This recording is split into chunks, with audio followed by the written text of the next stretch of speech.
I feel like some of y'all just can't handle what a badass looks like nowadays. I've seen a lot of people across many different platforms. They mad about like Mirko losing 2 arms in a fight versus Shigaraki.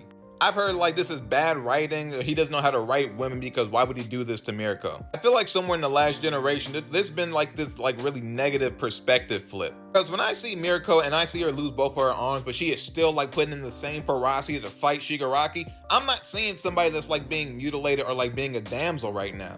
I'm seeing a pure, unadulterated badass that puts in work even after this moment. If we were to take her gender and reverse it, like you would just call the dude a badass, and I know you would do that because of the people that watch Fullmetal Alchemist Brotherhood. That's what you got when you saw this fight. Now, if you ain't seen this series, it's a masterpiece. I'm finna hit you with a big spoiler, so just keep that in mind. But King Bradley's like one of the nastiest people in hand-to-hand combat in this entire series. And then during the fight versus Scar, he gets both of his arms blown off. But despite this happening, he grabs like his sword that was still falling in midair to stab Scar and keep the fight going even though he lost his arms, didn't skip a beat.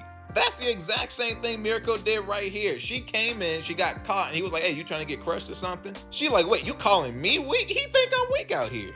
She then hit him with a combo so bad that he was like, wait, let me go into a defensive form because that kind of hurt. And when it comes to characters that can do stuff like that, like I lose my arms, but I'm still the most badass person in the room, I've always loved him. King Bradley may have been a villain, but he's still one of the toughest villains out there.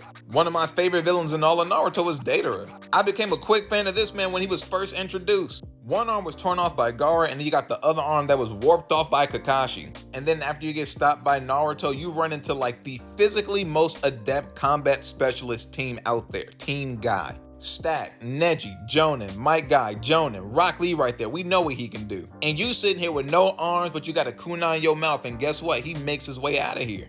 He was so nasty even when he had no arms. I have like eternal respect for Deidara. I'll be forever mad the way he was defeated, but that's neither here nor there. Point that I'm making is, like a long time, all throughout the years of Shonen, we've seen badass male characters that lose both their arms and they keep fighting, and we're just like, wow, that's a crazy dude right there. At least for me, it always feels like really epic in that moment. Like no matter how futile the situation may be, you are still fighting and giving everything.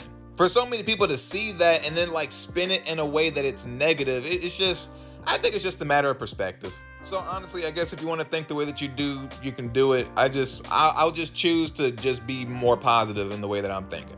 Because there's nothing you can say at the end of the day that's going to make me stop loving Mirko. Like, she get badass, what you want to do about it?